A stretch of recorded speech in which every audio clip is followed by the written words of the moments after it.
Sejak lama Indonesia memiliki banyak sekali gereja besar, gereja-gereja dengan jumlah jemaat di atas 1.000 orang, 2.000 orang, 3.000 orang, ada di mana-mana. Dan ini kemudian kita anggap sebagai satu mega church. Karena dianggap gereja besar dengan jumlah jemaat yang banyak, apalagi dengan gedung-gedung yang besar, maka kita lalu menganggap ini sebagai satu mega church.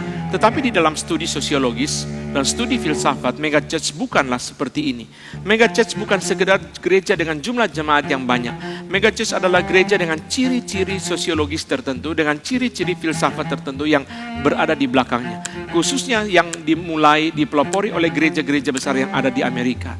Maka di dalam seminar ini kita mau bersama-sama belajar sebenarnya apakah yang disebut dengan mega church di dalam studi sosiologis itu. Apa yang disebut dengan mega church di dalam konteks perkembangan filsafat postmodern. Kita mau belajar daripada para ahli dan kita mau meneliti gereja-gereja yang ada di Indonesia, khususnya di dalam satu fenomena yang sangat menarik, yaitu gereja-gereja yang diadakan di dalam mall-mall yang besar. Ini apakah disebut sebagai gereja dengan ciri khas mega church? Kita mau mempelajari dengan hati-hati untuk menemukan bukan saja hal-hal yang kelihatannya fantastis dalam mega church, tetapi juga potensi kebahayaan. Jangan-jangan mega church ini bukan berkat Tuhan, tetapi sebenarnya adalah satu alat setan.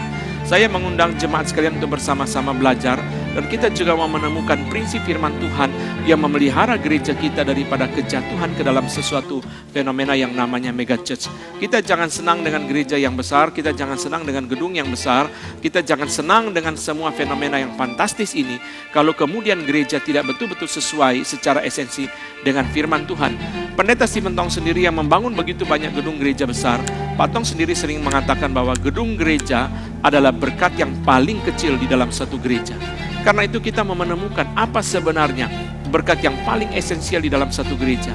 Bagaimana seharusnya gereja menjadi satu gereja yang esensial, yang sesuai dengan kebenaran firman Tuhan, yang sesuai dengan hati Tuhan.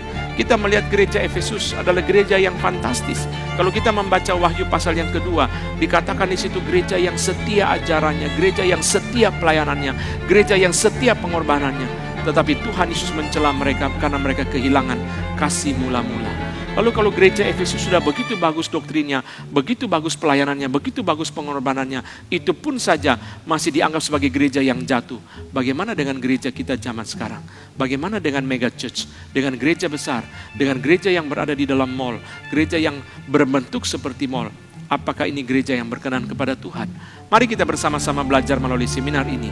Mega church, berkat Tuhan atau alat setan. Satu studi sosiologis, historis dan teologis tentang fenomena gereja mall di dalam era postmodern. Tuhan memberkati.